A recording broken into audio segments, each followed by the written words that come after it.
Today's podcast is brought to you by Audible. Get a free audiobook download and 30-day free trial at www.audibletrial.com/culturalstew.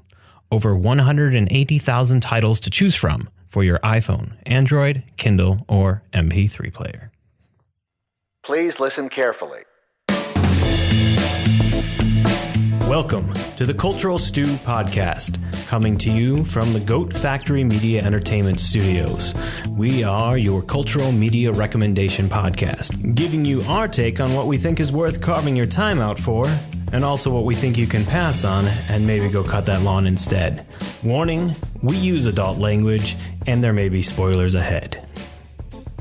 Hello, and welcome to the Cultural Stew Podcast, or episode 28 for the week of February 10th, 2019. I am your host, Ron Herkins Jr., and I am here with Tony Carter and Valerie Vidmar. Hello, and welcome to the revamped studio. It looks so nice. It's so comfortable. We're now around, that was a nice little interesting power surge. I didn't even see it.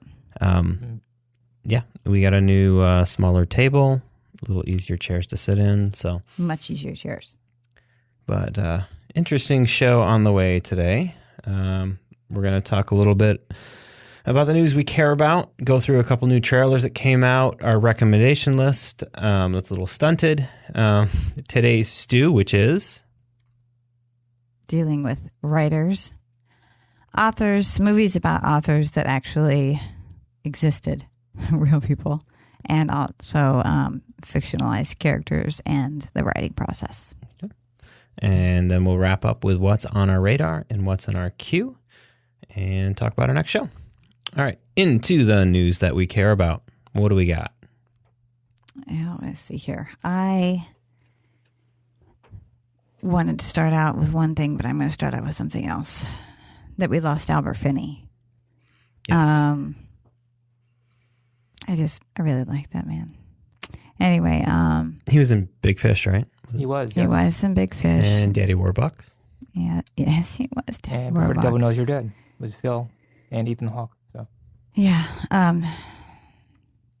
he was in Skyfall, but I don't remember him as much as I do in those other parts. So I don't know. He's just one of those guys that, and I thought he was fantastic as Daddy Warbucks. I don't even like Annie. I hate Andy. I kind of forgot that he was Daddy Warbucks until my wife said something. I was like, oh yeah, that was him. It was just so long ago. But yeah, Big Fish. Interesting story about that I'm not going to go into. That's probably the movie I remember him the most by, because it was such a quirky film. It's lovely. It just was ruined by a bad memory. Okay. I just read this today. I'm behind a lot. We had the bug go through our house and it hit every single person. So I've been down. I just want to ask you guys' opinion about this. So Liam Neeson's racial comments, right? I have heard nothing on this. Okay, so Go ahead. I didn't. So I looked him up and he was talking about one of his friends that was raped. And he said that he was finding around, like trying to figure out where this guy was. And the quote is, I went up and down areas of Kosh. with the Kosh, What's that mean? blunt instrument by a club or something. Oh, thank you. Hoped I'd be approached by somebody. I'm ashamed to say that.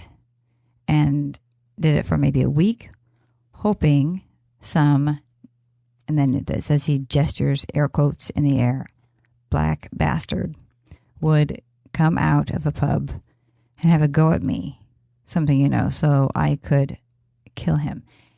Now, was he trying to say that was the particular guy or just any guy? Was the black bastard in quotes, is that who told him the story? He said it was some black bastard? And what's the context of the... I can go into that more. Thank you. So Liam Neeson was doing an interview on TV, and basically he was talking about a time in his life where he was young, kind of full of passion and rage. Liam also used to be a boxer in his past life, but moving on from that. Liam had a female friend who was raped by someone, and she accused a black male about it. Liam was so full of rage at the time that he didn't care what or who black man it was. He just wanted to fight. So I read that differently. So he was looking for a role. He wasn't out. I mean, there's a whole bunch of debate about this, but being black in America and that kind of thing, I can say that I believe him that it wasn't racial at all. It was just he was full of that revenge mode that it could have been any black man that started to fight with him. It wasn't like he went looking for a black man to punch and knock down. It was, I want someone, a black guy, to start up with me. But then later fight. He says, so, it could have been. Yeah. Is he saying? It could have been any black male who started with him. He's saying if it was a white male, he would have gone looking for a white male. Yeah, he has done that in the past, actually. He's gotten a lot of bar fights and scraps. If he was a boxer, it would have been even worse because he's actually that's trained to do that. So. Yeah. So jail. And my thing, from my background and my thought process, he didn't say the N word, which I know he knew that word is. Knows that word. He wasn't correcting himself when he was even talking about it. In my interpretation, he could have easily said the N word, even though he knows better. So I think what he said is what he really felt, that he was looking for someone, a black male, to start up with him, start a fight, and then he would take his anger out on that black male, not the one who did it, and he would be fine. I don't really like that. Yeah, it's not my good. Feeling of bastard is it's quite universal. Yeah, and that's agreed. His youthful passion and immaturity at the point where I don't care what I have to do, but we need to revenge my friend, and I'm angry, and I need to take it on someone. This is not a stupid man. So he's not a stupid man, no. And the fact that he even said this is not a stupid man. Like, he would not just go on and just say something completely ignorant. Right. And it's coming out of a place of, I know that sounds crazy, of love and, having those feelings. Yeah. So, I don't know. I just saw that and I thought, I don't think he's racist at all. I don't think he's racist at all. I think it's just he was blind full of rage and that got the best of him. And he was looking for a week, and thank goodness that no one provoked him. But for a whole week, he was out looking for someone, to start with him. So he can take his anger out, and it never happened, and he moved on from it. I still don't like it that it could have been anybody. Yeah. I mean, it could have been any black male, I should specify. That's what I mean. And that's what he said, clarify too, that it could have been any black male who started, with me, instigated something with me. So, I don't like that. But Liam was tall, so most people wouldn't want to mess with the tall Irishman. Not to be racist or anything. But. That's okay. Also, I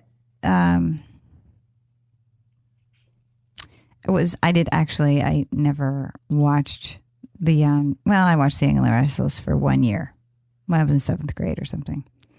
But actor Christoph St. John was a longtime cast member, and he died at 52. He was found in his apartment. So those who watch that show would know who that is. My cousin is having a hard time. She actually knew him personally. She's a model and whatnot. They have pictures together and hanging out, and she's been devastated about it. Like, she said my year started off pretty rough, and it's made it worse. And I'm sorry. Yeah. The American Society of Cinematographers had their 33rd award show, and Cold War was honored. Was their number one pick. Basically, their quote-unquote best picture was the Marquee Theatrical Picture Prize. So that's kind of interesting. So that made me want to see it even more. So what else do I have here? This is kind of silly, but World War Z, which I didn't mind the first one. I kind of found it, and I don't know, somewhat entertaining, was shut down over budgetary worries, even though he's got a lot of people. He's going to be really old by the time they actually get this I know, thing done. But he keeps getting people on board that are, some high profile people on board, but it's not moving. Yeah. And then the last thing that I have. It's weird that they didn't capitalize on the momentum of it when it first came out. Yeah, it's been a little while. I don't know how many people even know. We got to be close to a decade since it came out. Yeah, I guess what it has been. Sundance market. So Amazon Studios was closing the Sundance at a record $13 million for U.S. rights for the deal of Late Night, which is basically Mindy Kaling scripted. It stars Emma Thompson and John Lithgow, but they really believe in this script. So They've never paid that much for a movie. The U.S. has not. Other people have, I think, 17.5 for Birth of a Nation, I think, was paid at one point. But not, 2 years ago, right? But not Last us. I think 2 years ago. So, interesting. Mindy Kaling is making quite a little name for herself.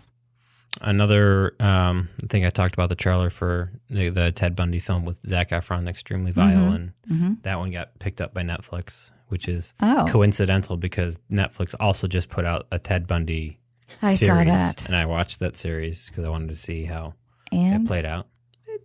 Interesting. See, Ted Bundy was played by the ever so good-looking... he's on CSI or NCIS. He's in one of those shows. He's like the main guy. You mean Jethro David Gibbs? Carradine? No. Who? The guy who plays Jethro Gibbs? You mean? Yes, Gibbs. Oh, that's NCIS. That's different. Yeah. Guys, I've known Summer School. Sorry, I've known his name forever, but Mark Hamill. Or? Thank you. The stuff that I've seen of Zac Efron as Bundy, though, he looks very. But Mark Hamill played him, and damn. I remember watching him as a kid, and I had a hard time with it because I had such a crush on him, which is sick. Mark? Yeah. Mark Harmon. Are you kidding? That man has aged well. He hasn't aged since Summer School. He looks the same. Well, actually, he slightly has gotten a little skinnier in NCIS this year, but he's kind of look the same. I did not have a crush on Ted Bundy. I want to just say that it was Mark Harmon. So in the weird like circle of things, Netflix puts out a series and then they pick up the... How long is that series? It's only 4 episodes. Okay. So it's easy to watch. I mean... Oh. It just makes it...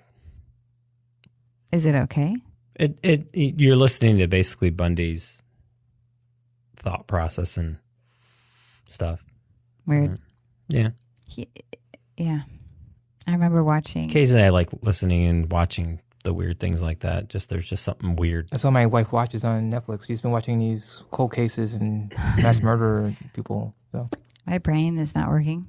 30 Seconds to Mars, lead singer. Jared Leto. Sorry. Is it Leto or Leto? Jared Leto. I think it's Leto. Okay. And he was also, of course, in My So-Called Life, which was how I fell in love with him. Anyway. He was in Panic Room. He's been in Rochester, too. What? His band, yeah. Yeah, they came here Mario Narci 5 years ago at the Armory. Yeah. I had a 1-year-old. Whatever. That wasn't going to work. Anyway, but he played... I was poor, so I couldn't go. Mark David Chapman. In killing John Lennon, and I watched that, and that was disturbing.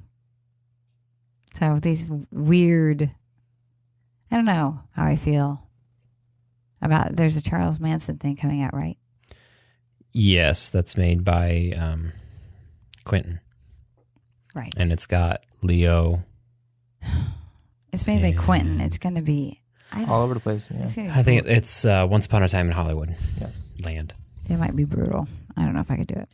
Okay. So that the Wicked musical film has been moved to 2021. Keep pushing it back. Just keep pushing it back to 2030. We'll just... Hair has been canceled. Do we have I guess that's because they couldn't pay their rent.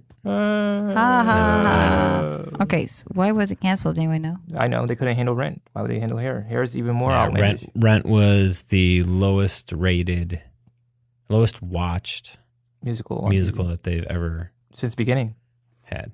And the guy who was in charge of all of NBC's musicals because it's not died in August of last year. So this was the first one that was put out there not under his guidance.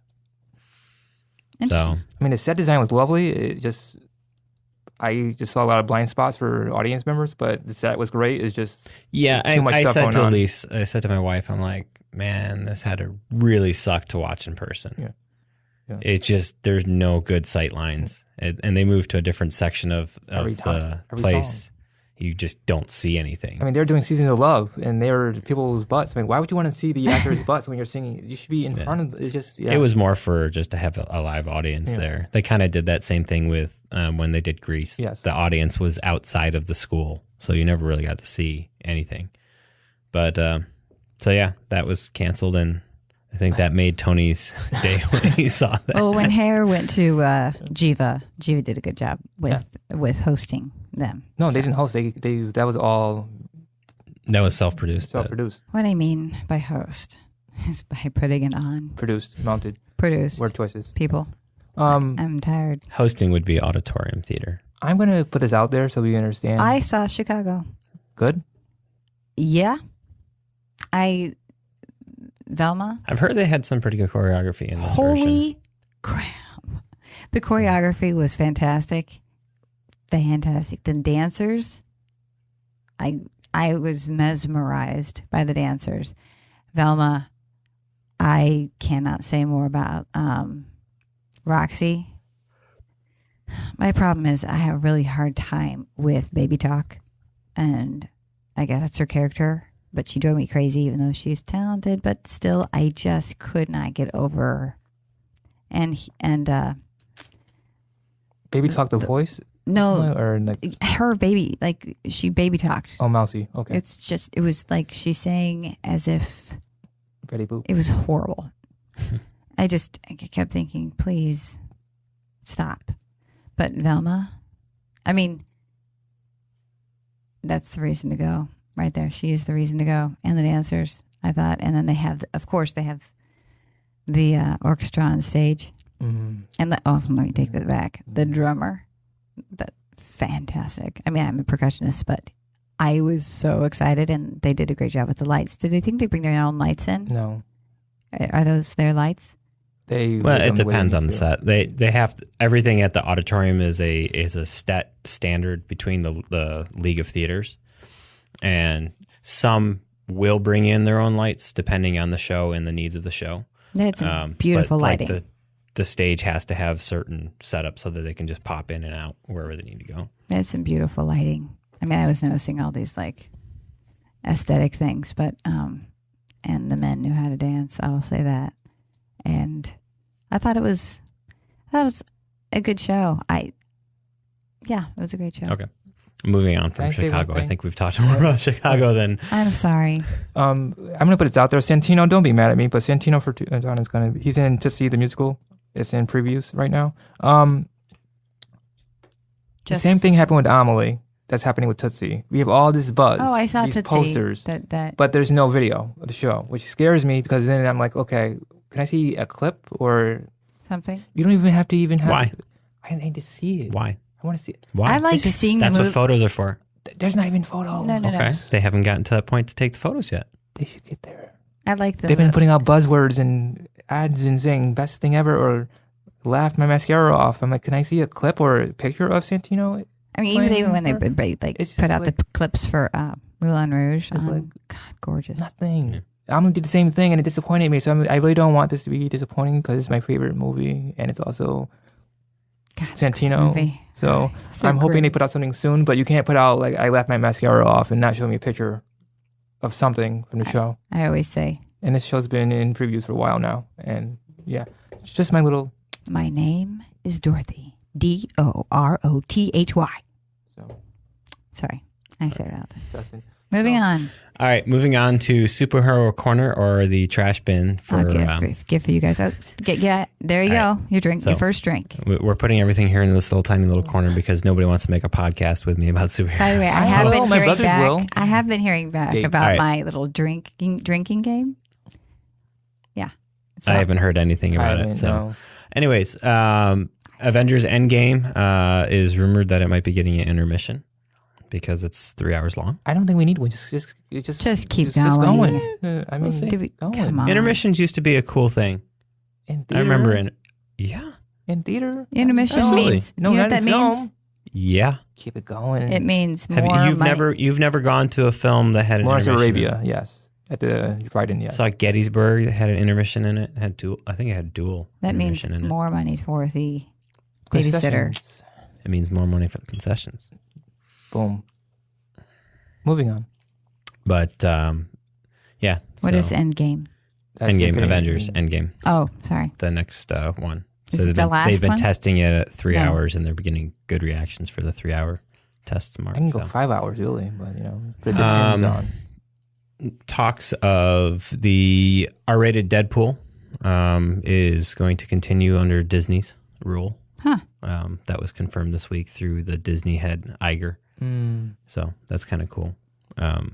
The rumor that Superman might appear in Shazaam. He should, at least a little bit. I mean, We'll see how they play that. And then New Mutants, the beleaguered one that's pretty much done filming, just going through editing hell and production hell, is most likely going to be pushed over to Hulu after the Disney deal is done. We shared a trailer of this like last year around this time. Its date has been moved probably about 15 times. Mm-hmm. And then now its date has been moved to January, February of next year. And then I think this week they were like, we might just end up on Hulu as a direct release because Hulu is going to be Disney's movie outlet once the deal is done. You're confused.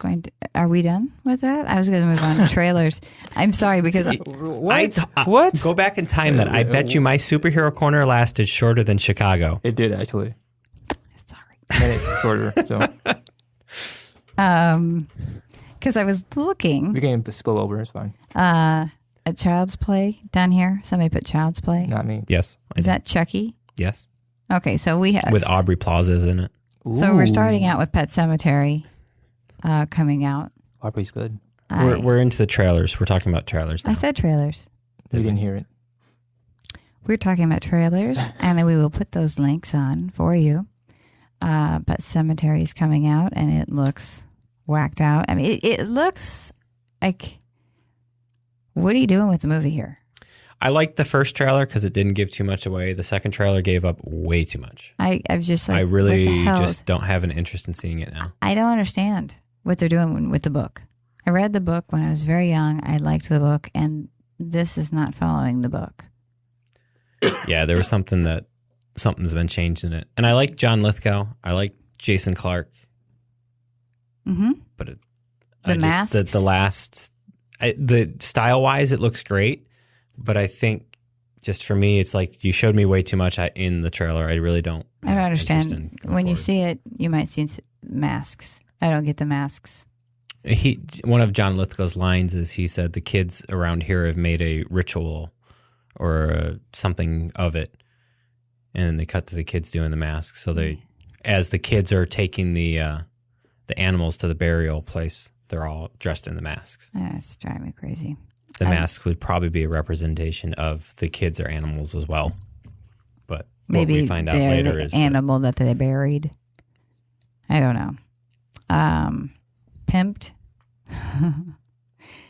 That looks weird and scary and bizarre, but it's coming out. You can check that out. And Shaft, which I can't really speak of. I mean, I saw the trailer, but I'm not really a Shaft guy. Did you see the trailer? That sounded really terrible. I saw it twice. I said, why? Then I saw it again, like, Hopefully nobody heard that. why? It's entertaining, but at the same time, it's just a totally different, I think, feel than the first one. And I guess they're passing the torch on to this new kid. Not sure yet, but it's nice to see Sam and, I think they had all generations of Shaft there, right? Yeah, the grandfather and the new one, then the newest one. So it's nice, but it's like,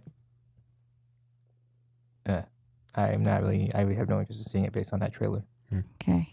The one that caught my attention over the last couple of weeks was Hobbs and Shaw. It's the Fast and Furious spinoff with The Rock and Jason Statham. Oh. And it was actually just funny because I didn't know what they were going to do and how they were going to handle this because, the Fast and Furious franchise just kind of goes on. Mm-hmm. Goes on, but hey, some people like mindless entertainment.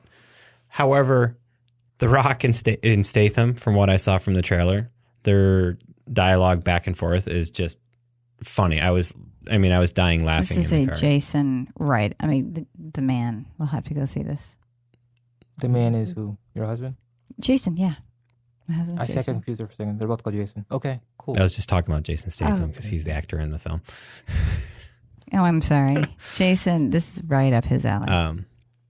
So it's looking like there may be there is a very good partnership. Now, I'm not even talking about like in the Hobbs and Shaw aspect, just as The Rock and Jason Statham, or Dwayne Johnson and Jason Statham. They seem to have a very good rapport as actors and their bounce back, way more than what you got with Vin Diesel and The Rock and then like all these other characters. I can see this that. is a very funny, like, think of like two badass agents that are like one's good, one's evil, and they get slammed together and they have to go save the world. You know, it's just funny. What was that movie with when they were all bulked up and it was Stallone and Kurt Russell? Say again? Stallone and Russell? Tango and Cash. Tango and Cash. That's what it reminds me of. Yeah. Sorry. That was a flash in the past there. Go ahead. That's a really flash in the past. Was that even They're 90, 91? That was like bulked up. Yeah. Anyway, moving on. So there's a Child's Play trailer that just came out. I have not watched it. I just kind of saw a brief glimpse of the preview for it, but it's got Aubrey Plaza in it. I've never even seen a single. The first teaser I saw for Child's Play looks a little bit weird. So I've never seen a Child's Play movie. Now you can. Kind of surprised with you being the horror. I don't like. That looks stupid to me. I'm just gonna be honest. It's a doll. It's a killer doll. I know, but he's so ridiculous looking. That's the point. I mean, at least Annabelle, which I didn't see either, but Annabelle is scary looking. Girls are scarier. Anyway, go ahead. All right. And there was just stuff coming from the Super Bowl. There's also a newer Avengers clip that kind of showed us some stuff that we hadn't seen from the last one. Mainly a pissed off Captain America and them all mourning that everybody was gone. So I was in bed. I was quarantined. I didn't watch the Super Bowl. It's just my annual Monday after Super Bowl is to go on YouTube and start watching all the trailers and stuff that came out. You could have done that before. You know, they had them all. They did. Not all of them. Not all. No, this year they held back a lot of them. Nice. I watched lied all too. of them. You missed some. Okay, I think that wraps up our news we care about. Opening. Yeah. So flip over to our recommendation list. Tony, you're up first. So I saw the other night, Velvet. Sorry. The other night? Sorry. Yeah. It was. You mean this Oh, morning? you finished this it morning. up. I finished this morning. Okay. I was like, what? I was going to call it my nickname for it. I tried it. I started it last night. All the days blend into it. Velvet Buzzsaw. So this is Gilroy's latest film after, I guess this could be equated with Nightcrawler, which I talked about on his podcast last year sometime. Velvet, wow, let me correct that so I can get it right. Velvet Buzzsaw is a film about the art world, the art scene in Miami and LA primarily. We have Jake Gyllenhaal, Rene Russo. There's a couple of cameos by some other famous people. John Malkovich. Thank you. He's in it, but you can miss him if you don't pay attention. And there's somebody. He's prominent in the trailer. He's not really in the. He takes up like a third of the trailer. He's not in it a lot. There's somebody else that's huge. So, anyway, moving on. But it's I will sum it up quickly. Basically, we have a art critic, Jake Gyllenhaal, who is basically critiquing art in his savvy way, and he comes across paintings that are Toni Collette. Yes. Oscar winner Toni Collette. Weird. So she kind of disappears a little bit too, in a weird way. Oh. He comes across these paintings that are, sorry, spoiler alert, possessed, and that was our new spoiler alert sound. Yeah, and he basically he spends the whole film with his friends who are also art dealers and whatnot, trying to figure out what these paintings are doing to them. And David, actually, from Hamilton's in it. He's in everything. Oh, my gosh. I know. I was watching with Kendra for a little bit, and she's like, David! Yeah, he's like in everything. Like, he's just popping up. Like, he's crossed over himself successfully. But, yeah, it's just weird. But I will say this. It starts very slowly. like Nightcrawler did, and then it picks up in Act 2, which is great because that's when the killings start happening. It's very. I'm going to say that it lets you know more on a superficial level what us artists go through when we're creating something. And then if you look at it even deeper, you realize that this is a part of our soul and this is who we are. And we put all of our energy into it. And literally, the artist who created these paintings put his heart and soul and blood and tears into these paintings. And it's all about greed and how people are, how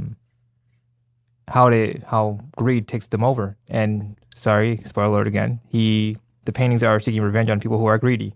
And I don't jump, so there are no jump moments for me, but I can see there's a lot of points where you're like, oh, wow. There's more of creepy scary than jumpy scary. There's a mixture of both. Really? Yeah. I found it comedic. There's some moments. It's more ridiculous. It's disturbing. There's a lot of gore scene, but they do a lot of the violence off screen, so you don't see it, which I think saved it from getting like an X rating or something like that, but it's still R in my book. But a lot of graphic gore, a lot of, yeah. We saw Jake Gyllenhaal's butt, which I'm like, wow, I haven't seen that in 5 years, buddy. But yeah, it's just Brokeback Mountain. So, yeah. A lot of risk taking in this movie for the actors involved. But I think it pays off where I would recommend watching it. Just know that first act is going to be slow, like Nightcrawler. And the same people made it. I thought it was... I watched the first part till the first death. I will say that. It picks up after that. But I had to do Girl Scout cookie business. So I found it to be hilarious, and he's vlogging through, and he's an art critic. Hilarious in a good way, or hilarious to the point of like, this movie is stupid? In a good way. It's making fun of like, it was totally making fun of the art world. It was a total like satire. Yes, there we go. This is a satire. I mean, it's making fun of the complete. I mean, they're so ridiculous. And I found the people that they were representing were so over the top. If you know people, if you know the art world, then I find it funny moments too, because I know people like, Jake's character and a couple other people, and Renee's character. I know people like that. So you do? I do. I'm not going to listen to any names because they listen to the podcast. Don't. But I know these people. And I mean, I respect talent. It's just that the over-the-top, insane critic who comes in and is just saying all these things. It's very funny. You should watch it just for that part. And also you should watch it because if you like Jake Gyllenhaal, there's a nice scene where he's sitting completely naked with a computer just you don't see anything, perfectly. So she's I know, but it's just kind of a nice... It's a nice scene. I mentioned his butt. Wasn't I tasteful enough to say his butt? But I don't care about the butt. I was just thinking it was cute that he was like laying there with his computer, just perfectly. There's another scene too where you can see more if you. I don't really care about the more. I'm just mentioning for people who want to see more, and there's more. So, but yeah. Anyway, moving on. So my opinion is that you should see it if you like Jake Gyllenhaal and Rene Russo and Toni Collette and John Malkovich, who's not in it as much as they made him appear to be in the trailer. But it's still good. It's still quirky, like Art School Confidential quirky. And John Malkovich was just jumping into Netflix stuff. Like he's in Bird Box too. They're paying him a lot of money, and plus he's kind of sick of mainstream stuff now. He's gotten to that point where he's... I look at it the same way of how you've got a lot of actors that have jumped into Showtime and HBO and all these other series that are long-form series. No, I don't have a problem with it. Gives them an opportunity to just like... I just thought it's because I just saw Bird Box and then I just saw this. He just real quickly. He's always been an actor to me that's always... in something. Yeah. I mean, he's constantly putting out a film or show or something. The first time I ever saw him was in Places in the Heart. I went to see it in the movie theater. You should watch it again. It's a devastating but lovely movie. He does a fantastic job. I definitely recommend that to anybody who is a John Malkovich fan. You should watch that movie. All right. Valerie. Okay. I did not get out of my house much at all. And I didn't have my TV on. You would have thought I was sick in bed. I could have just so watch something. But I got into The Americans. It's been recommended to me a couple of times. So I thought, I just want to watch Felicity again. I just want to see her face. She is a badass bitch in this thing. Holy crap. Yep. She is awesome. And I didn't look, I meant to look up when she made this compared to when she made the My Favorite Mission Impossible with Philip Seymour Hoffman. In the beginning, she is the one that Tom Cruise is trying to get out of there. Michelle. Because she has... I'm trying to think when it was the first year Americans was 2013? I don't know. I should have known that, but I didn't because I didn't look it up. But it's basically Philip and Elizabeth Jennings. They are KGB spies, but they're like an arranged marriage, although they're not married. They're arranged to be together, and then they start falling for one another. It's not... I kind of thought this was going to be... I'm not really sure. I thought it was going to be this serious, but it is pretty darn serious. This is a serious show. This is not your kids should be anywhere near the show. And I was talking to my mom about it, and my mom said she was terrified to watch it because she knows this stuff still goes on, that there are spies among us. Anyway, but this actually takes place in the 80s while Ronald Reagan, just shortly after he was elected president, they even go through the shooting. So I say watch it, and there are how many seasons? I'm on season 2. The first season was 2013. Okay. And it just put its last season in now, and just one. Yes, I saw that. That was one of the reasons I wanted to watch it. And to answer your other question, it was 7 years between. Oh, you're kidding. Yeah. It's 2006. That's fantastic. She is in great shape. So, watch it. The other guy, that's Kerry Russell, I'm sorry, and Matthew Rhys. Am I saying his name right? Rhys? He was in... I never heard a correct pronunciation. I've always called it Reese, but... Oh, maybe you're right. To me, he's in Brothers and Sisters, but he's been in tons of other things. But when I kept seeing him, I kept thinking, who is that? Who is that? Who is that? So there you go. I think you would enjoy it if you like, I don't know. If you like thrillers, it's a great thriller. And it even deals with like the functions of a family and how like the marriage dynamics and the parenting children and like how that ties into like these two people doing something completely off script. And I also think that they do a fantastic job of leading you to the next show. I mean, they make it so that you can easily binge this movie. It's a great show with multiple threads to follow. And cool. Like I said, I got through the first 3 seasons. So I was just waiting to like the last 2 seasons just to binge everything.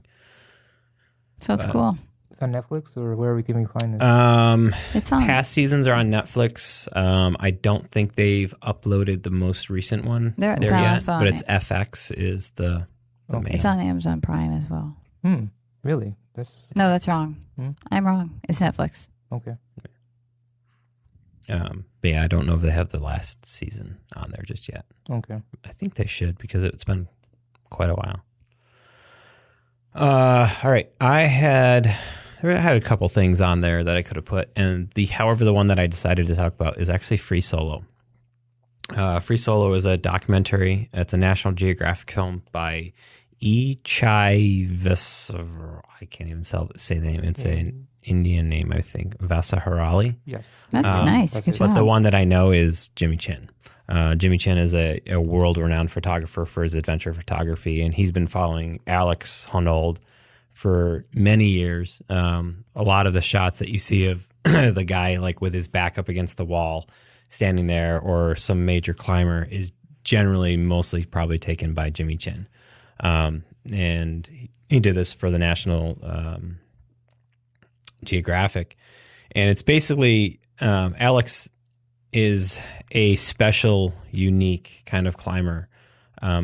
He climbs without ropes. It's scary as hell just to watch him do some of the stuff in this. And is he married? No. Okay. And that's what this deals with. It deals with him and like relationships and how he deals with That's interesting. his girlfriend. This is why I was telling you to try to get to the theater, but you were sick. Because you would have loved this because it delved into. All right, so I'll do that in a second. Basically, it's following his attempt to climb, not the Dawn Wall. Now, why is that stuck in my head?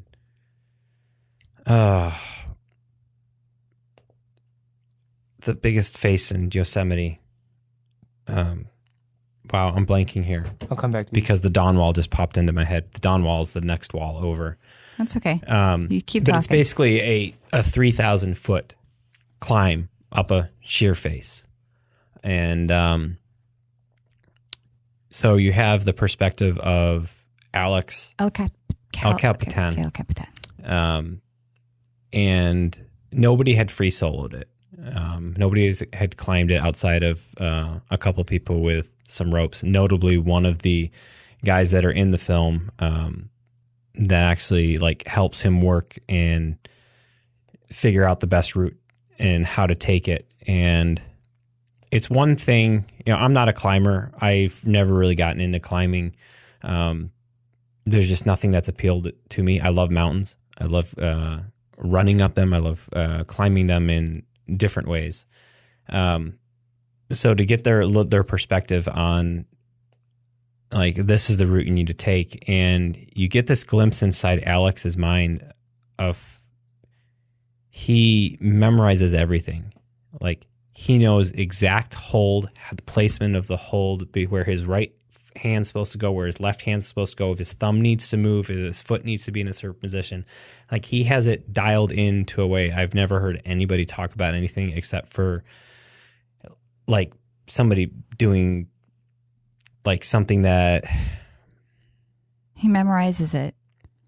Does he? Like everything, every piece of the climb. And he's sitting there. There's a scene of him in the car and he's just reciting it back. Like do this. Okay, this. Is it because, does he take like a digital, like, is he studying it?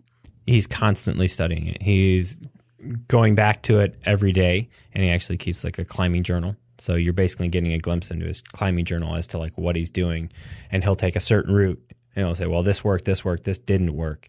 And then when he's going back through it and saying how he needs to attack it, he just starts memorizing it back into his head. And the offshoot of that is you have a girl that came into his life. I don't have her name offhand. And how he handles, he talks about he's had girlfriends in the past that come and go, but this is the first one that's kind of stuck around. She knows what she's getting into. She knows who he is as a person.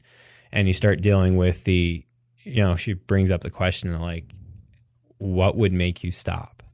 What would make you say, this is unsafe for me if I want to continue a life with you? When you're 3,000 feet up in the air and you have to you have no ropes or anything holding you. I mean, that's the free solo. Like he could die at any second, sure. One little slip. And there's a couple experiences in there where she went climbing with him as they were scouting out a couple of these. And he had never, in his words, fallen or hurt himself. And he fell twice with her. And he starts questioning, like, is my mind getting distracted because she's now here? I would think so. And how does he deal with that? And then the other side is you have everything's being documented by this film crew that's been following him. Is he lonely as a person? Does he come across? He seems to be at home doing what he's doing. Okay. But you have Jimmy and all these other photographers and videographers that have been following him around the world for years and years, and they've been set up to film him for this. And you get to the point where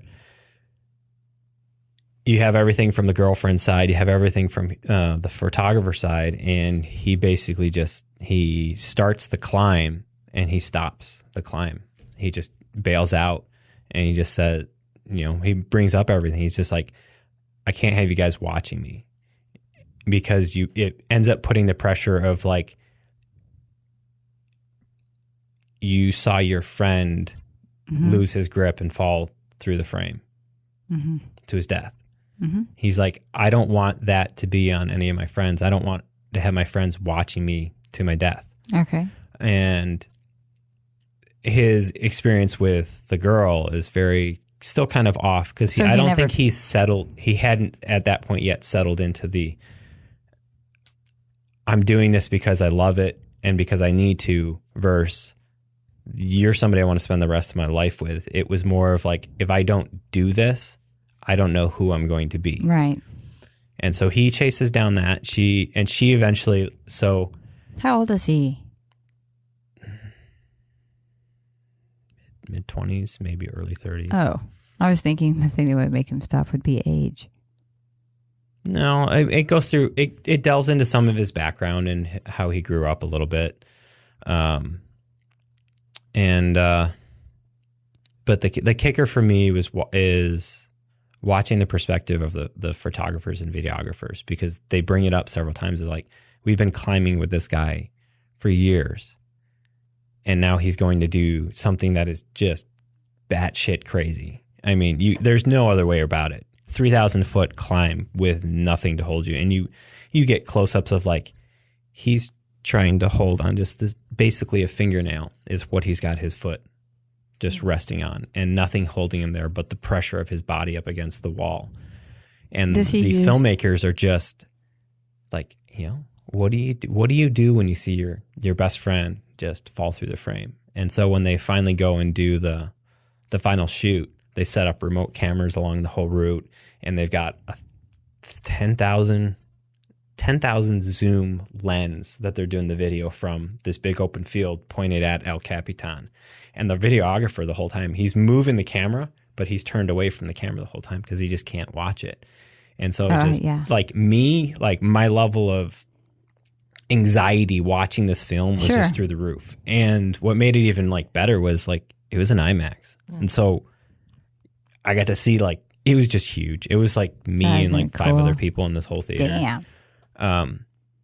I thought it was a very well put together documentary. I highly recommend it. It's locally, it's out of IMAX. I don't know. I mean, if you're listening to this, maybe they still have an IMAX somewhere. I doubt it. It's coming out on iTunes rental. Comes out, I don't think this Tuesday. It might be the next Tuesday. But it'll be out before the Oscars come out. I wanted to take my daughter to go see it because she was really pumped. But we ended up with a conflict of something, and I was out by the IMAX like with 15 minutes before the movie started, and I said, I'm going. Sorry. Well, it's just one of those, like, you have the opportunity and you're there, I'm going to take it. I had 2 hours that I could spare. I went and watched it, and I'm glad I did. It's one of the best documentaries I've watched in regards to adventure anything ever. And in terms of like the Oscars, I think it's probably the one that should win. I mean, it tells a good story. It lets you delve into this mind of somebody that's doing something that's way outside of the norm, and how he deals with it, his relationship with those around him. Question. When he decides not to finish, like crest, is that what you call it? The first time, yeah.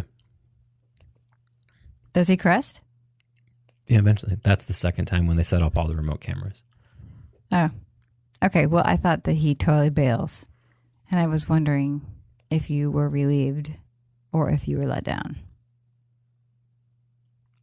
It's weird watching this movie, because if you know who he was and you know the thing, you know he finishes.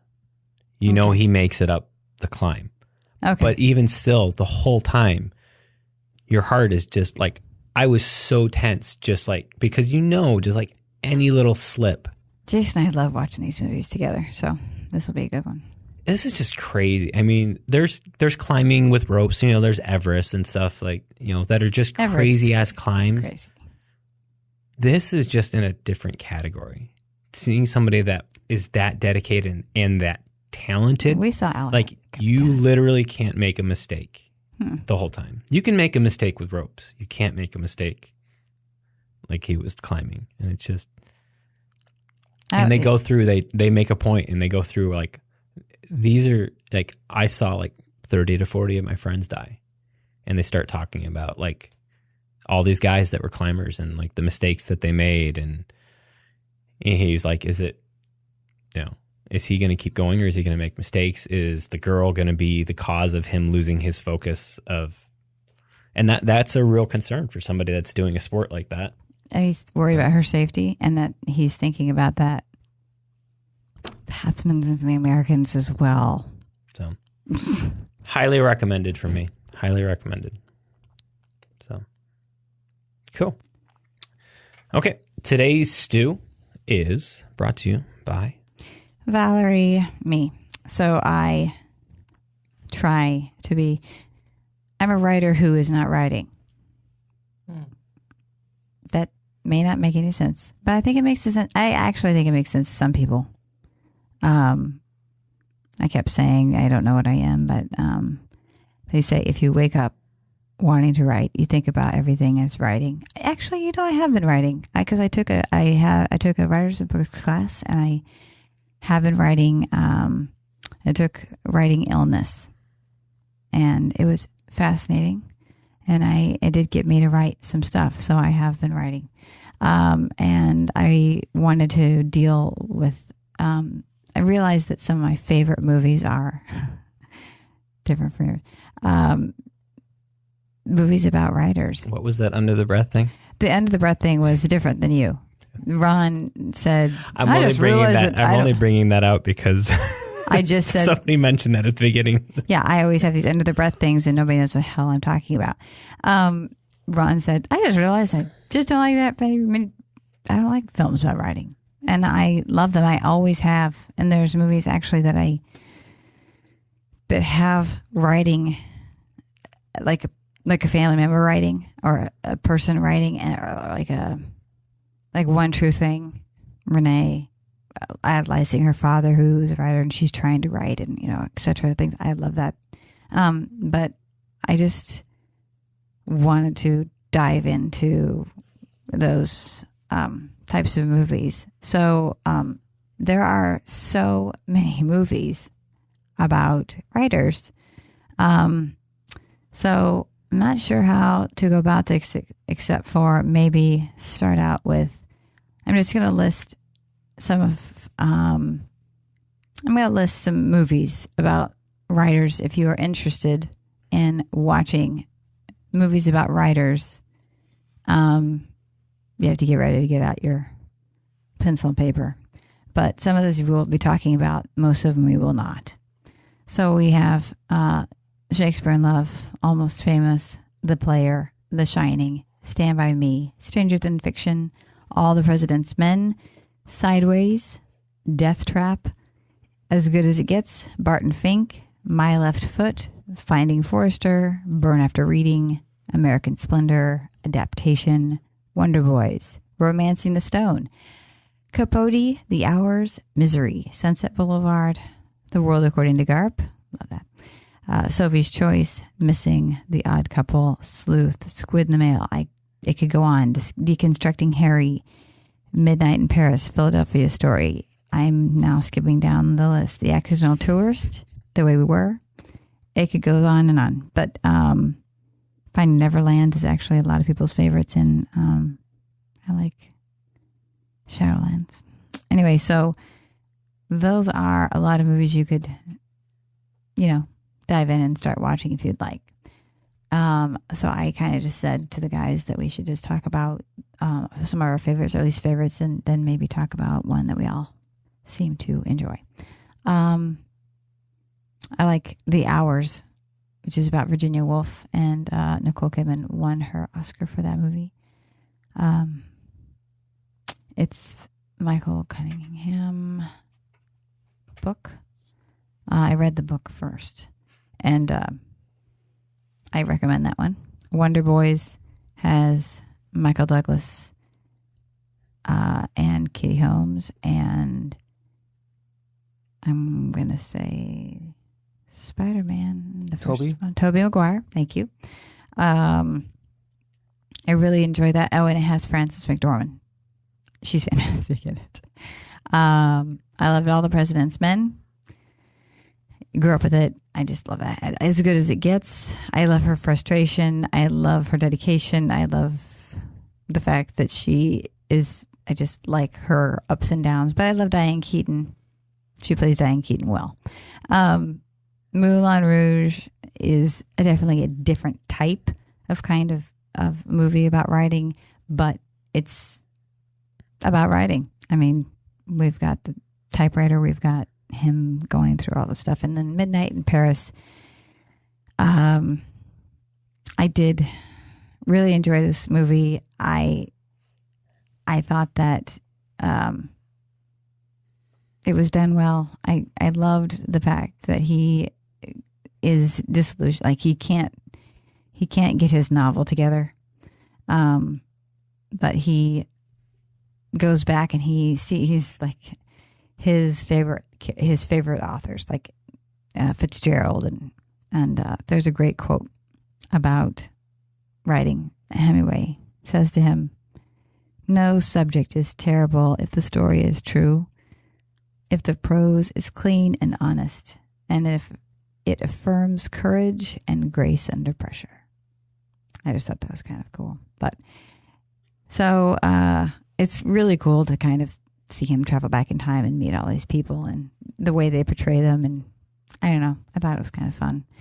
So those were my favorites. You want to pick up, Tony? Let's see here. So for my favorites, I put Capote, American Splendor, adaptation, Trumbo, and I know it's kind of far-fetched to say, but As Good as It Gets has Melville, who is actually a writer. Yeah. They don't really talk about it much, but he is struggling to write his I did that wrong, didn't chick I? lit story. What are you? Nothing. Go ahead. I think I he's did that wrong. struggling to write his story for women, and he's interrupted it several times in the beginning. So he's a writer, but they don't talk about it that much in the film, but it's one of my favorites. I mixed up my movies. I'm so sorry. As Good as It Gets is, they still have Jack Nicholson in Yeah. it. I apologize. And the one that I'm thinking of with Blondie. with Diane Keaton is where she's trying to, Keep going. I can tell you what it's. they fall in love. They fall in love because she ends up beating him up by accident. You're talking about And it was like he walks in on her by accident, and Yep. she's dating her younger daughter. yes. Yeah. The title Something's is got to give. Yeah. Okay, I'm so sorry. As Good as It Gets. Yes, I love that movie. It's so confused. I'm like, it's been a while since And I've seen everybody's it, but okay. thinking, what the hell is she doing? Okay, so Something's Got to Give is what I was trying to say. But yes, As Good as It Gets. Spotlight's good too. Put but on that's a here different too. thing. And Spotlight. I know. We could go on. Go on. Because As Good as It Gets that was 97, 98. Right? That's Yeah. when he With, has. That was with Helen Hunt. It With was Helen on. Hunt. She got her And Oscar for that, as well as she got her Emmy. And who did the music? Hans Zimmer. And what's his bucket? What's his bucket guy? Didn't he get? He nominated or he get the Who? Oscar? Who? For supporting Cuba got that for a different movie. That was Greg Tom. Kinnear.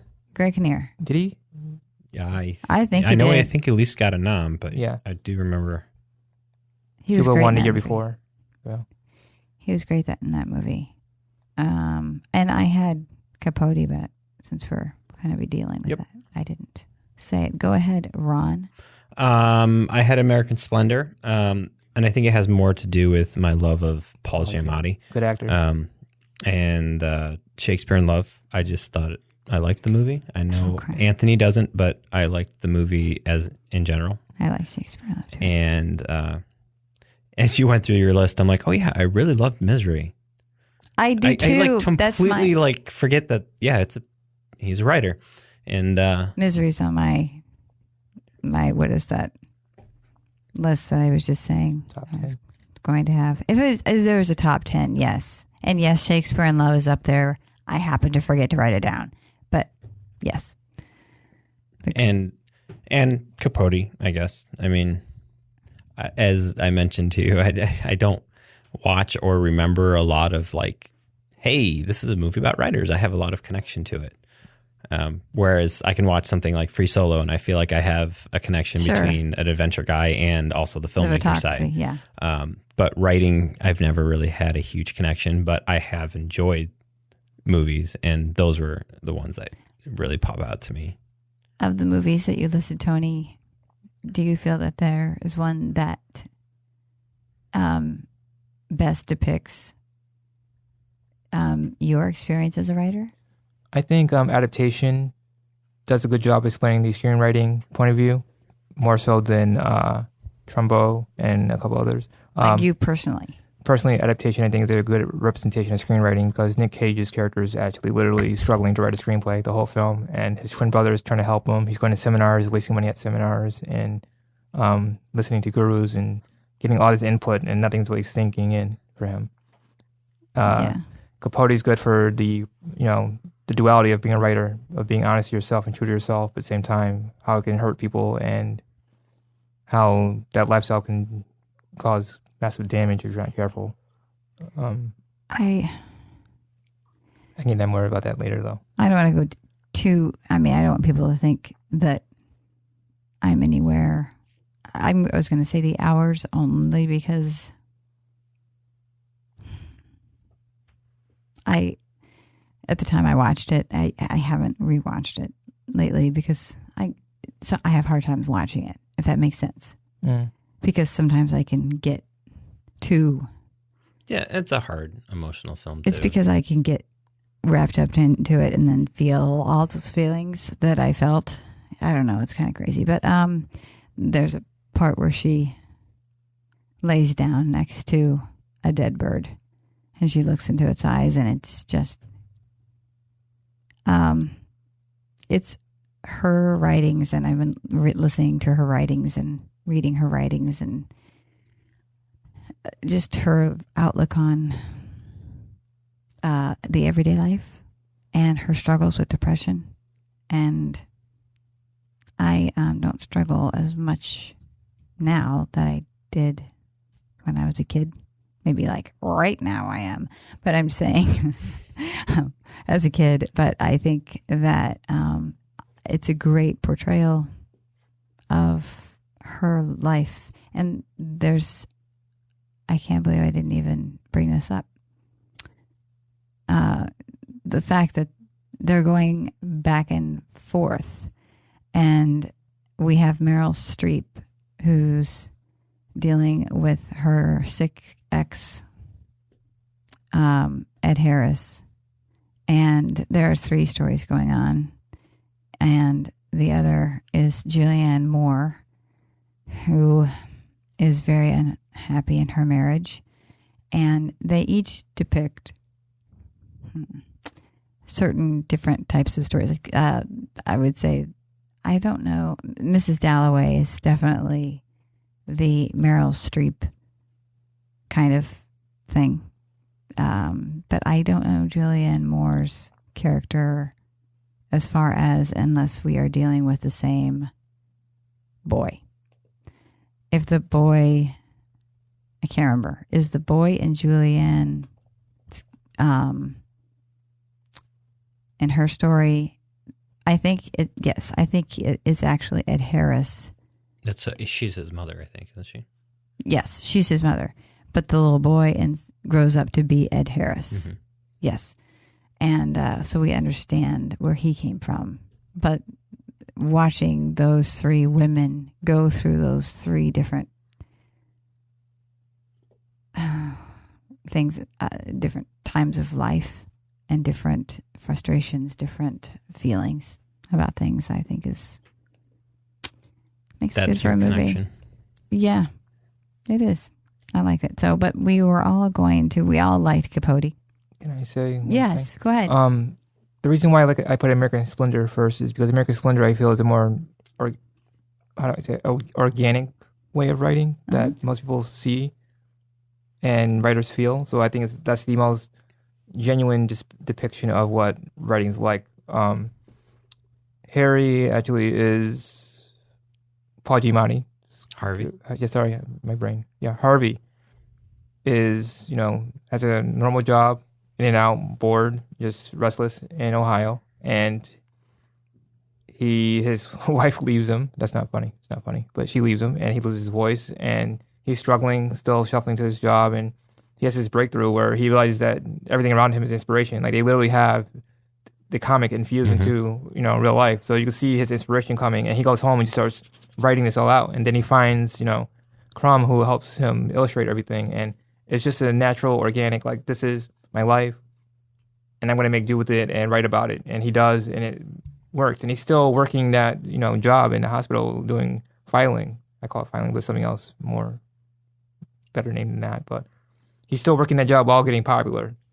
And the one piece of advice that always sticks with me, and I'm not a writer, but it's something I've heard many times, and I try to apply it to anything I do, is to write what you know. Yeah. Yes.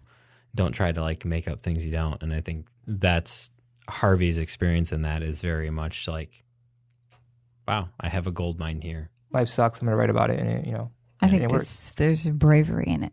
Yeah. Because, I think there's bravery in writing what you know, especially if you're going through something, and writing what you're going through makes it real. So he had cancer, and he wrote Our Cancer Year, depicting what happened during that process. Joyce, his wife, was helping him, and his daughter, were all just helping him through the treatments, and he wrote about it, and it was one of his best comics ever. So it's just, like Ron said, writing what you know. It's using your resources wisely, and like I said, it felt organic to me. It felt like that's what writing is really like, that struggle to. And there were points where he wasn't writing anything, and he was still fishing in his head for something. And Paul Giamatti was awesome, because I think Paul is one of the only actors I know, not personally, but just I watch, where he's so off-putting, but at the same time you still are drawn to him. It's that whole, like, you're so mean and can be cold and cool, but you still want to listen to him, still want to be there with him. Even in Sideways, which I love that movie, he's kind of crusty, but he's still approachable. That whole, like, I didn't know he had cancer. Yeah, there's it's a good movie. You should watch it. I just moved it to the top of my list. But he had cancer, and he was struggling with that, and he wrote, Crumb said we should just illustrate this, and he wrote and drew about it. And might have to watch it this evening, actually, because I can't. It's hard. Yeah, I mean, they don't really go really that into detail with it. I don't recall. It's just they mention it, and then he makes it into a comic book. So it's not like in-depth, like, treatments or anything. It's just him deciding this is something we should write about. So cool. For that movie. That sounds great. All right. Should we talk about our media of the week? Sure thing. Okay, so we all had Capote on our list, so I thought we should talk about Capote, which is came out in 2005, biographical film about Truman Capote. Directed by Bennett Miller. It follows the events of his life that when he was writing in cold blood. He was actually good friends with Harper Lee. They were neighbors. He actually she based a character on him in her book. That's an interesting little go-between. Anyway, Philip Seymour Hoffman won several awards for that, including the Academy Award for Best Actor. And it was based on Gerald Clark's biography, Capote. It was filmed mostly in Manitoba in the autumn of 2004. Anyway, it was released September 30th, 2005, to coincide with Truman Capote's birthday. So, I don't know how many, well, there's a lot of people outside of the New York State, not outside the Rochester area, that may not know that Truman Capote is actually a Fairport, so Rochester. Philip Seymour Hoffman. What did I say? Truman Capote. Oh my goodness gracious! I'm so sorry. Philip Seymour Hoffman. He grew up in Fairport, which is I'm in Penfield. They have all these little villages in Rochester. So he's a beloved Rochester artist. So they do a lot of things around here occasionally to commemorate him. Was that? I guess to let young people understand the legacy he left behind, and also to foster new talent. Because there's a lot of talent in Rochester, but a lot of young people feel left out. So, you go to some things and you sit there and you think, I don't know. I did. I just kept thinking, so did he used to come here when he was young? And did he, you know what I mean? I don't know. Obviously, he was, I liked him in Doubt as well. Didn't he I'm not sure if he won. He was nominated. He was nominated. Yeah, that was his last nomination, I believe. Yeah. Yeah. I don't have the year that he passed away. I just didn't write it down. But 2012. I'll find out. Give me 1 second. It was a shock. Yeah, I like Philip Seymour Hoffman as an actor. From the first time I saw him was in Twister. Oh, really? Yes. Dusty. Yes. I like him in that. I remember how big a thing that was for locally. Everybody's like, yeah, he's in a major movie. And then, I really loved him in Mission Impossible. Oh my gogosh, that's the one. A great villain. Was phenomenal. He plays his comedy well. He had been clean for a long time, and my heart breaks for. I think he's a great character actor, and I think Capote was perfect for him, as it showed, and he rightfully got the Oscar for it. So when you're in Kansas as a young person, you see the old movie that came out about In Cold Blood. It's in black and white. It's awful. Is it called In Cold Blood as well? I think so. Okay. I don't remember, honestly. I remember sitting and watching it and thinking, this is awful. You learn about it. Jason and I actually read it in Chicago, and rereading it in my 20s, it really bothered me, just because the family that is murdered,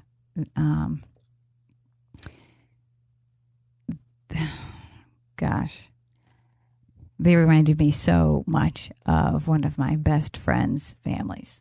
Like, they just were the same type of family. But I would say that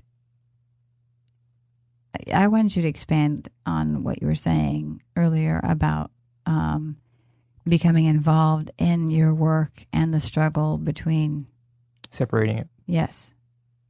Well, from my point of view, I write screenplays and plays, and sometimes you get so immersed in your research that you can't step out of it. Like, I get to the point where I become not an expert on things, but I get to the point where I pretty much know everything I can about a subject. So when I'm writing dialogue, it becomes natural for me to write the dialogue for the character. So it's not like, oh, what would they say? Like, I know how this character speaks, and I know enough information so I can gear it in their way of their syntax, their grammar, their accents, that kind of thing. In Truman's case, though, I feel like he was so attached, attracted, immersed, enamored, obsessed with, one of the... Why do you think so? I think he felt a little bit... There's a quote in the film where he said that, we both were living in the same house, just you went out the back door, I went out the front. I think he felt close to him in that way. But there's that whole selfishness in Capote too, where he was famous, he wanted to be famous. So he wanted to write this book. And again, this is one of the first crime novels that came out. I have been others since, like Midnight in the Garden of Good and Evil, which is one of my favorite novels. Where damn good movie too. Clint could have done better, but we're gonna move on. It's good for what it is. I liked it too, but I wish it had done more. But I get both sides where he wanted to finish his project, but at the same time he wanted the best ending possible, and he knew the best ending would be these men being, hanged and executed.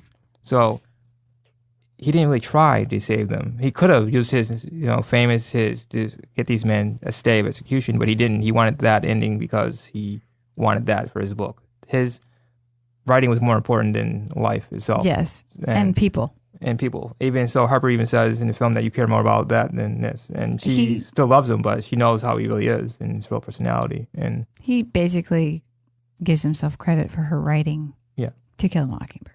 Yeah. Whatever. And there were also, just there was another film that came out around the same time that had Toby and Sandra in it, which was kind of awkward, which he hit the right stature, but didn't really pull Phil's. I thought he did. I thought the movie was good, though. It was. It was. I thought he did a good job, actually. I'm biased. I know. Well, of course. Yeah. The book was published in 1966. For those listening, that wasn't Tobey Maguire. No, it was not Tobey Maguire. But his name is Toby. The murders were in 1959. There were the 4 members of the Herbert Clutter family. I actually had a Clutter in my class who was related. And because I spent 3 years of my life in Topeka, Kansas. And Corey Clutter was in my class, and he was related, but I think he's pretty much trained not to talk about anything. So he never spoke about anything because I knew stuff because my mother was going through law school. But, so anyway, there's a cool story that I will eventually get to you. I just could not reach the man because he was fishing and his phone was off. My father... The man. Second shout out. Yeah. The man.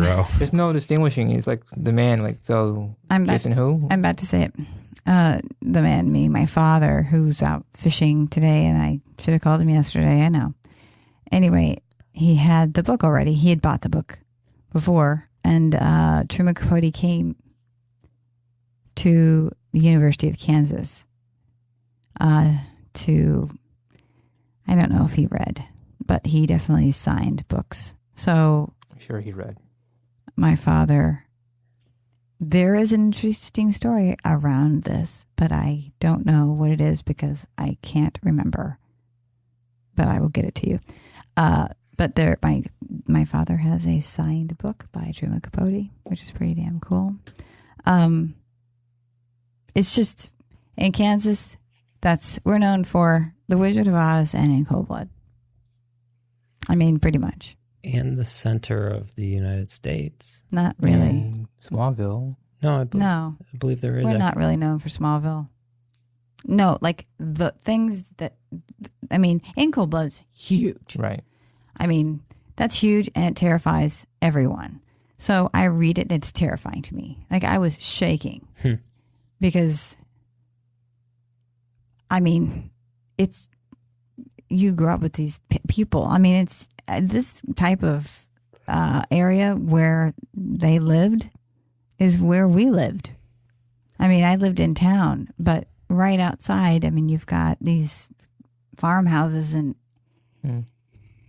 it's, it bothers me.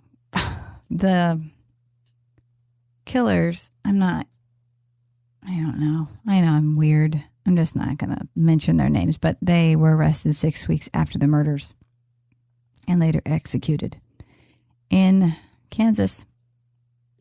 So, yeah, we learned about this a little bit. And then they say, I was going to say something and it went out of my brain. But I would say that Hoffman's character... Truman? No, his portrayal of the character I lost him in it. I no longer thought of him. He's very engaging. Right. I forgot that he was Philip Seymour Hoffman. That's when I always know that the movie's got me, when I've completely forgotten that that's what's going on. So, I say if you haven't seen it, it's disturbing, but I think you should watch it. Absolutely, highly recommended by everybody at this table. Correct. Yeah, he is a complicated man. He also wrote Breakfast at Tiffany's, so that's just this novel changed his life. Random. Not just celebrity status, but like he saw everything after this. I think he was in depression a lot. He was not able to sleep, and the guilt got to him pretty bad. So I don't think he lived much longer after this came out. So like maybe a decade or so, but I'm not even sure the numbers. But I just know that I heard that he was not able to be this. He was insane after it happened, and was drinking more smoking, and it was weird because he and Harper Lee were so close. They were such close friends, all growing up. And then when this happened, he totally cut her out of his life completely. A lot of people, yeah. Which is sad. And then takes credit for her stuff. And you can listen to a lot. You can find out a lot of information about the history afterward. But definitely watch the movie. Okay. Our next stew is actually just going to be an Oscars show. So the one thing I've asked everybody at the table to do, including myself, is to pick something that's nominated that we haven't seen. And we'll each do a quick little synopsis of that, and we'll run through the Oscar categories, make our picks, and put it out before Oscar Day. Mm-hmm. So let's reach into our grab bag. Looks like we got Kids Corner. We do have a Kids Corner. So Zoe got sick first. So the second day of the sickness, you basically lay on the couch. I didn't, but she laid on the couch and watched Just Add Magic. It's on Amazon Prime. It's adorable. She watched the entire 4th season. It's about 3 friends, Kelly, Darby, and Hannah, who discover a cookbook in the attic, and the recipes have magical effects. These are good kids. I mean, these are good girls. They learn about cause and effect, and it's actually, I feel it's fun to watch with the entire family. I sat down with her just to be with her and found it addicting. I was ready to go to the next episode. I would watch this myself. I mean, it's a kids show, I guess, because it has kids in it, but it also has adults in it. That it has the mother from.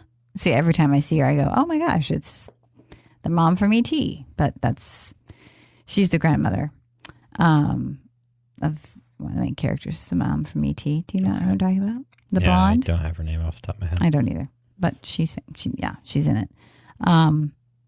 Actually, they have a lot of some good actors in there. So I would recommend it if you like a little fun magic, not too dark. Doesn't give you anything creepy, and you can watch it with everybody. Fun stuff. Fun? Mm-hmm. Anything in the grab bag from you? Let's see.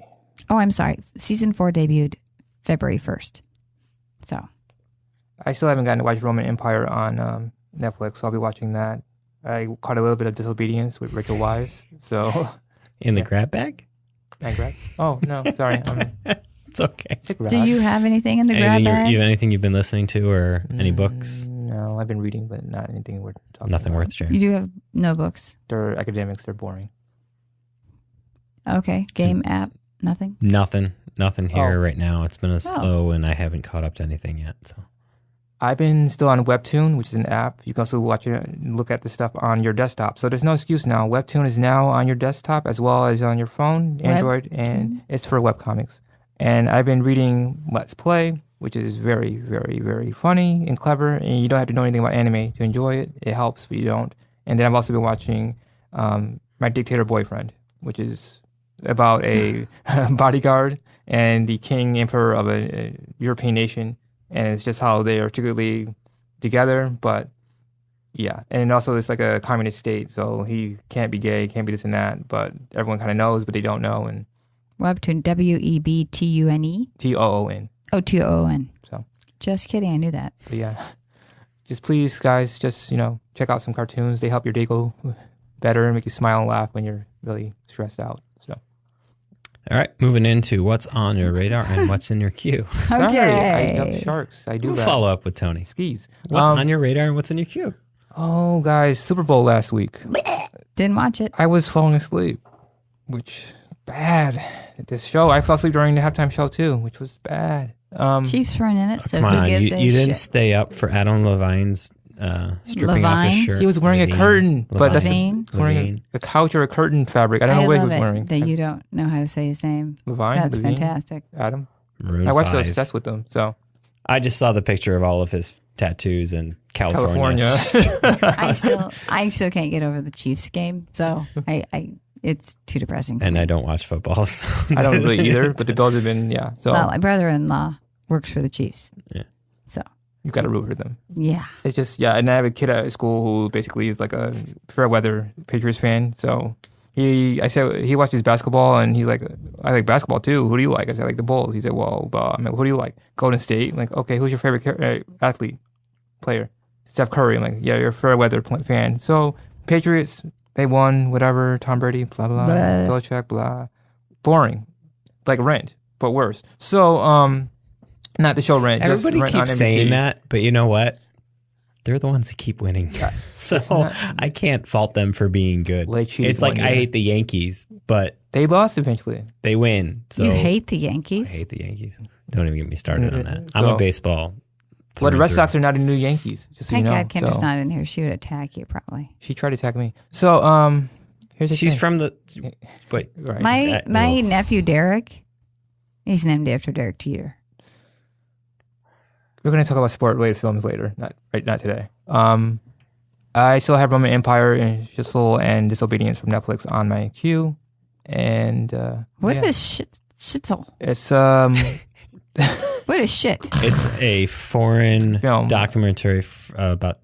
Was it Jerusalem or was it just Israel in general? Israel in general, yeah. Okay. Are you still trying to watch Disobedience? Yeah. Mhm. I've come across that a couple times. I say the same thing. Shitzel. Yeah, Like, so- wait, that's not how it's pronounced. How do we Oh, pronounce how do you this? say it? It's Scheisel?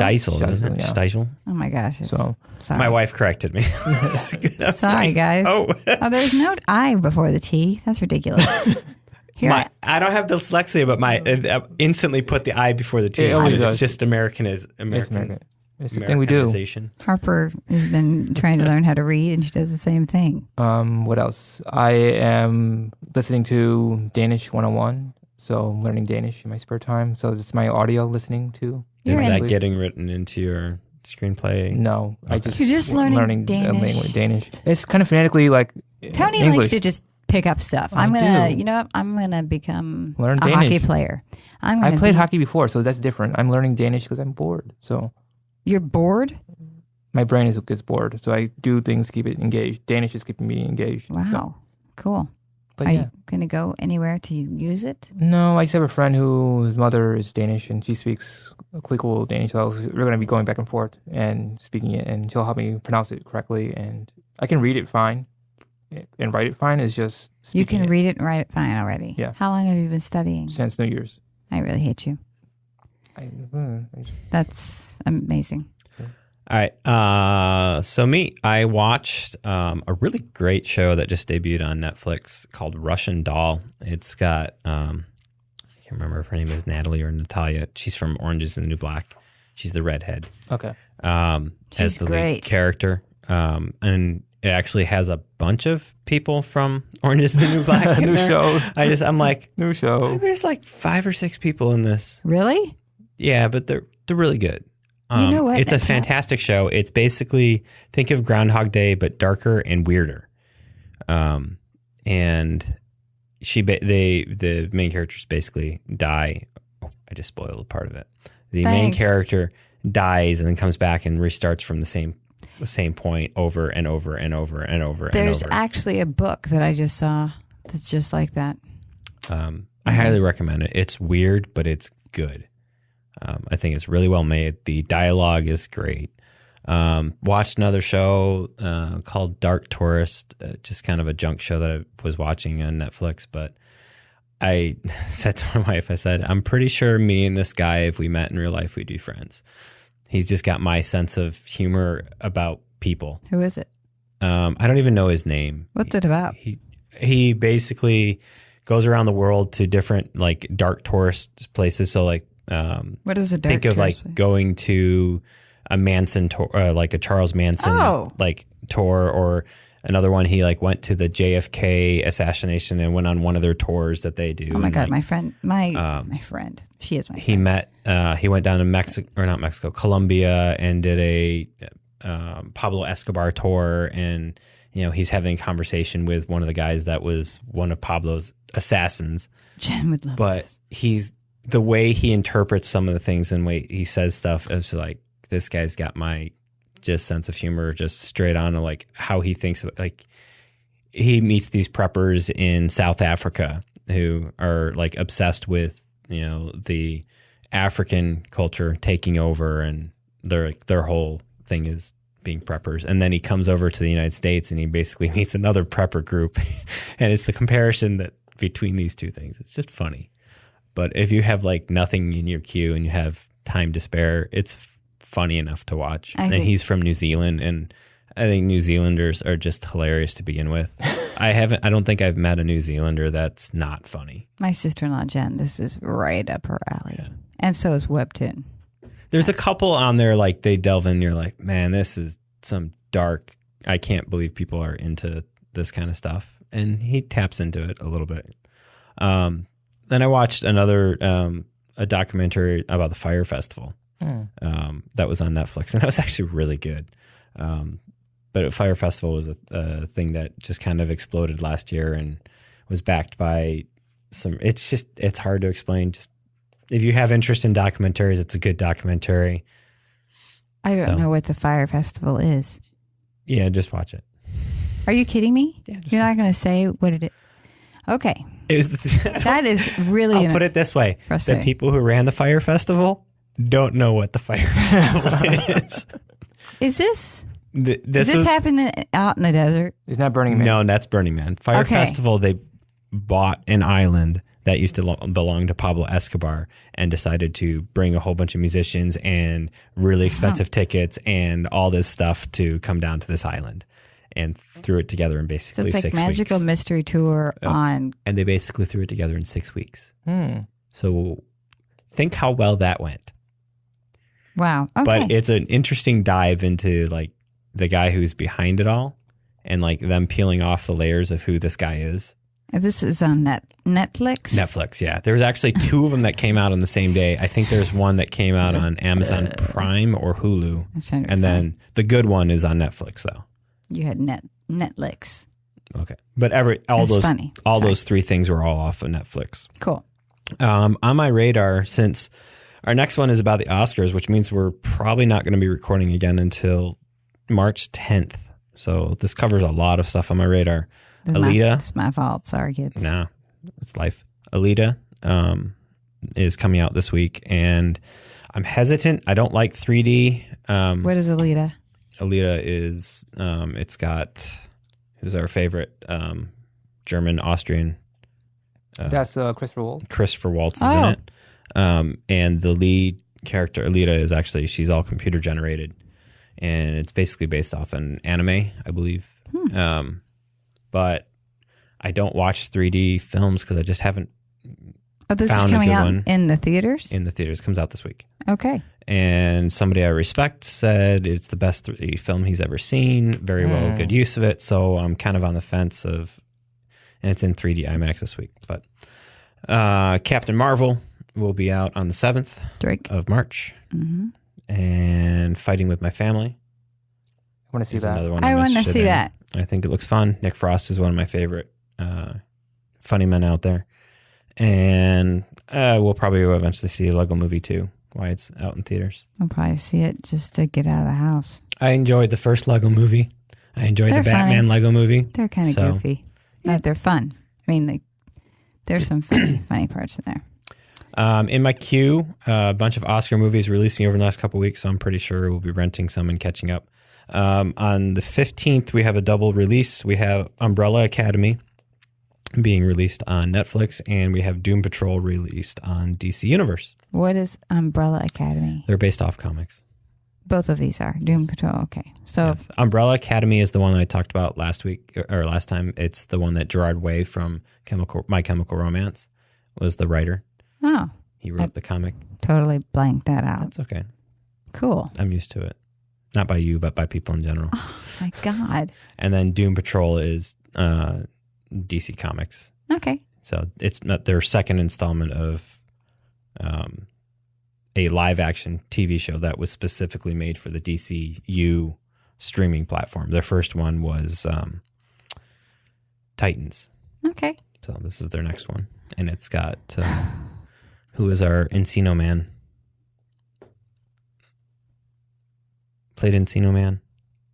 I know who you're talking about. And he also was Mummy in The Mummy. Yes. Brandon Fraser. Oh. Plays Mr. Roboto. Sorry. Mr. He was Robot. also in School Ties. I haven't seen him in a while. Sorry. So he plays Mr. Robot in this. And then one of the old James Bonds, Timothy Dalton, is in it. Sorry. My mother. And Timothy Dalton was not a good James Bond, but my mother she was in London and saw Timothy Dalton in The Taming of the Shrew. Just a little factoid. Cool. I watched The Americans, and Bohemian Rhapsody came out. So my daughter, Zoe, who has become obsessed with, she's obsessed with Freddie Mercury. So we watched Bohemian Rhapsody. I probably didn't have to, but I fast forwarded one part. That was it. Party scene. Yes, that's exactly right. The first one or the second one? There's the second one, the one where he's walking through a club. Oh, okay. That one. Okay. That was the only thing I really felt like was. I mean, my children. Yeah, I don't. Not, anyway, and then. So, secret was that Zoe has been dying to see. I know this is terrible. I'm a horrible mother. Has been dying to see A Star is Born. And you could buy it. The only place you could find it was... iTunes? No. You're Amazon? talking about a physical copy? No. It was a rental. No, it was you could buy a digital. Amazon? Nope. It was on iTunes. It was like Voodoo or something. Voodoo? Yeah. Really? It was not on iTunes. Weird. Yeah, it was. No, it wasn't. It was because I looked at it like 15 times this week. This one was on like 2 weeks ago. Mm. I looked everywhere for it. It was only on Voodoo. And she was dying to see it, so I bought it, and then I had to stand in front of the screen about 3 or 4 times. But she has been listening to the soundtrack, and she just kept saying, "This is going too fast. It's going too fast." Because the soundtrack basically follows right throughout. You're just boom, boom, boom throughout the movie. Mm-hmm. She felt like it went too fast, but she did like it. Yes, she is 6. No, I'm just kidding. She's 9. She's 9. Harper did not watch it. Jason doesn't even know that Zoe watched it. But I did shield her from things that I felt she needed to be shielded from. But she enjoyed it a lot. So, on my radar, is Roma. I see it. I'm going to watch it, and then I don't for some reason. And there's my paper because I use paper. And then if I can get to Can You Forgive Me somewhere, and Black Klansman, I can actually watch. And Free Solo sounds like I can actually watch in Cold War. I can watch Cold War's on Hulu, right? I think it's on Netflix, isn't it? No, I don't know. think Cold War is a Hulu. Okay, well, I think find out. I'll look. And then whatever Oscar movie I can get to. Well, that would be an Oscar movie if you watched Cold War. Mm-hmm. No, I know. I'm saying in addition to. Okay. Because I was going to say The Favorite, but I'm stealing yours, so I'm not. Well, I don't know which one I'm going to watch yet. I I just don't threw it out there as an option. It basically whatever one fits into my schedule. Whatever one you don't do, I'm going to do. You're such a jackass. Anyway, and in the queue, That's my middle name. I'm actually going to watch American Splendor now. I just never had the desire. You need to get more on a Paul kick. But now I'm going to. What was the lack of desire in seeing it? I don't know. That's how I feel about some movies. I just don't have an explanation. I just don't have it. Like I see something about it and Nothing that draws you in. Oh, you know what? The one movie that I wanted to make sure that people did check out if they are liking is Before Sideways, right? Yes. I think so. Yes, definitely yes. Is the movie I think he just finished it and then he went to do something. why do I have that on here? The Last Tour? The Last Waltz? No, that's The Last Tour, I believe. It's about it's a real story about The Last Tour. What the heck? What's his name? Who plays Zuckerberg? Who's that? Mark Zuckerberg. Eisenberg. Jesse Eisenberg. He is in it, and he is with the guy. He's a big guy. Shoot. Somebody get it for me, please. You're talking about the end of tour. That's, The end of the tour, right? That's the Rolling Stones, David Lipsky, and David Foster Wallace. I've talked about this movie before. The end of the tour. Yeah. Watch it, just because. Jason Segel's in it with Jesse Eisenberg. So 15. There's so many great moments, and there's some great quotes in there, and it's a lovely movie. Danny wrote the music. Velvet Buzzsaw, I'm not sure. I have it here, but I don't know. Kendra wants to watch it, so maybe if I sit down and we have It's time. really slow, but just... Well, at this point, you're just finishing it. Yeah. True. And then Free Solo, definitely. I'll be, hopefully, if Jason can find some Pull him in. time. Say, Jason, let's watch. But that's it. That's a family movie. You watch it with the family. Okay. There's nothing in Free Solo that other than like The girls love that you're stuff. crazy. Oh, but they love that stuff. Yeah. Awesome. Well, I think that wraps up our show. Mm-hmm. So if you have any feedback, send it our way. Facebook, Twitter, email, send a pigeon. I mean, Send a there's pigeon. plenty of ways to get a hold of us. Our email box is getting dusty. Haven't seen a thing. So let us know how we're doing, what we need to change. Is this on? I think it we're is. recording. Yeah. It says 2 hours and 43. 1 hour and 43. Oh my gosh, you're kidding me. 143? Hey, 143. we're getting better, kiddos. We were going down. Now we're going back up. It'll be fine. It'll be The okay. Chicago talk took us out of it, so we'll be good. So. Oh my God. You're such. Anyway, well, thank you, Rob Infinity, for taking me to Chicago. I wouldn't have gone otherwise. Anyway. Tony, where can we find you? I'm on Facebook, Anthony Dark Carter 167. Instagram is Ant Carter 85, and my Twitter is SMTORCHIO. Okay. Valerie. I am Lynn? at Valerie Vidmar on Twitter. Instagram, I am Pennyline64. And I'm Valerie Lorraine on Facebook. Penny Lane. Sorry. Right. And I am pretty much GF Media or GF Media CO. Pretty much everywhere. Any social media aspect. Even that one that I walked away for 2 months and somehow my account got activated again. I don't know how that happened. I think it's just because you were missing out on races. Yeah. There's And a lot of people- the running community thing. community. I was there's a big hole. I mean, the running community kind of took over social media, and that was a big thing. That's why Jason started.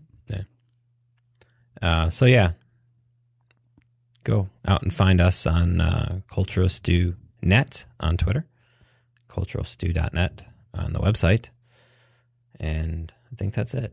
Yeah. I am way off today. You inspiring writers. Watch those movies if you... Yeah, let us know what your favorites are. And let us know which ones you absolutely hate. So, and please let us know. And stop talking underneath your breath. This is a show. Throw it in. Shows that you would like to hear. Yeah, shows, directors, actors. Well, we're willing to talk about absolutely anything, really. Okay. So... We're your guinea pig. Sort of. Yeah. If you want to come in, let us know. We're here. Later. Bye.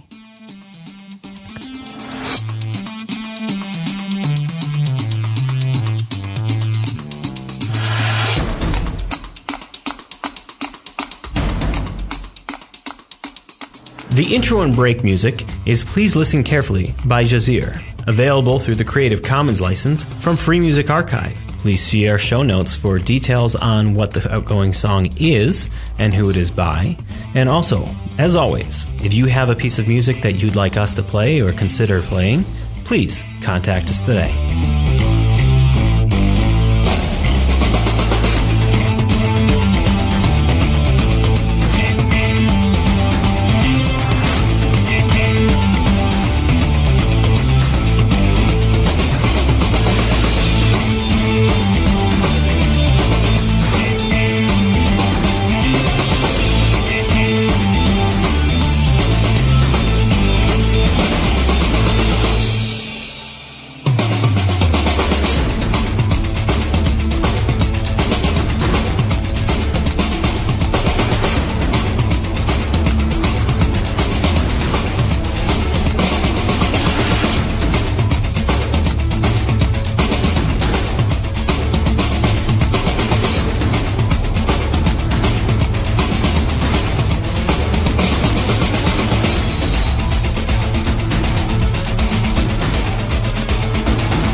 Like what you've heard?